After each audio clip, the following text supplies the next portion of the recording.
And Femi joins me now live from Abuja for more updates on today's Federal Executive Council meeting. Some monies have now been approved for the Nigeria Railway Corporation. Precisely, what is the body language from government as regards providing adequate security for some of this infrastructure it's building? Yes, Nifemi, well, that was for the Abuja light rail transport system.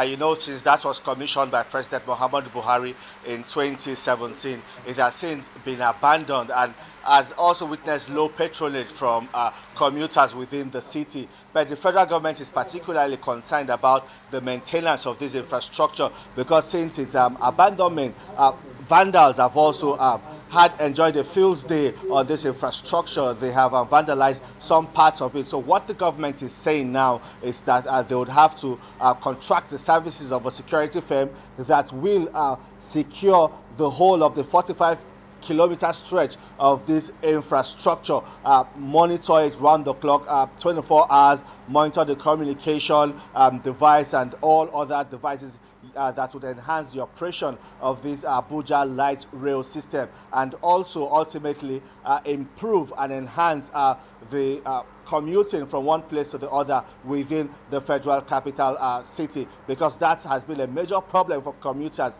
in Abuja, connecting from one point to the other. So with the coming up or resumption of operations of this light rail system, it would enhance the transportation within the city. Nifemi. Talk more to us about the 1 trillion naira public debt that has now been offset by the federal government. This is a backlog coming from how many years, and what's the implication of these 4 states?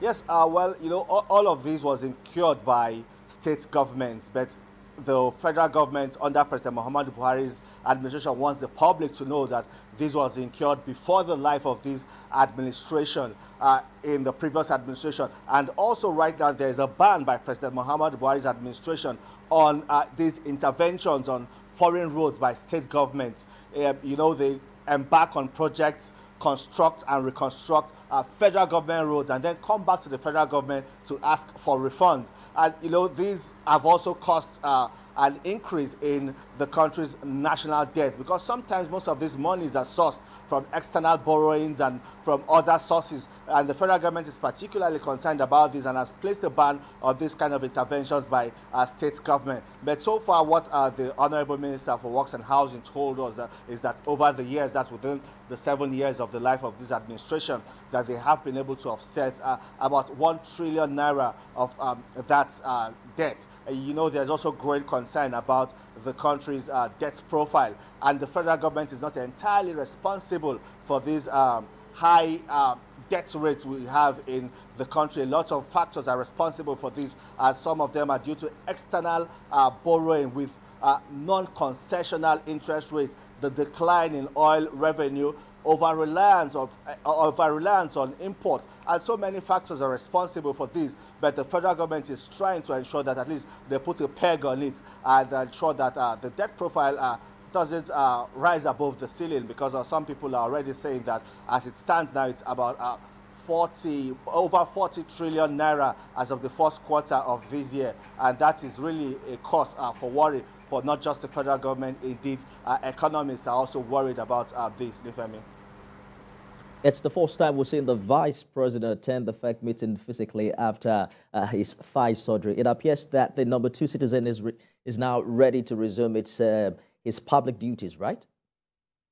Yes, indeed, Nifemi. We have also seen him hold some engagements in his office. He has also coordinated some virtual meetings with members of the government, with government officials.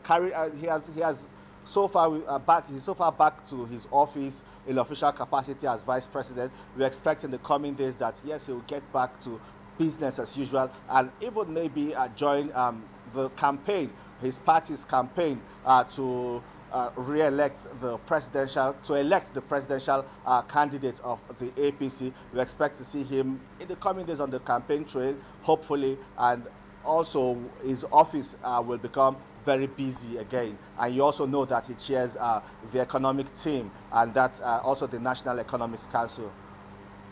State House correspondent Femi Akande live for us in Abuja. Good to see you, Femi.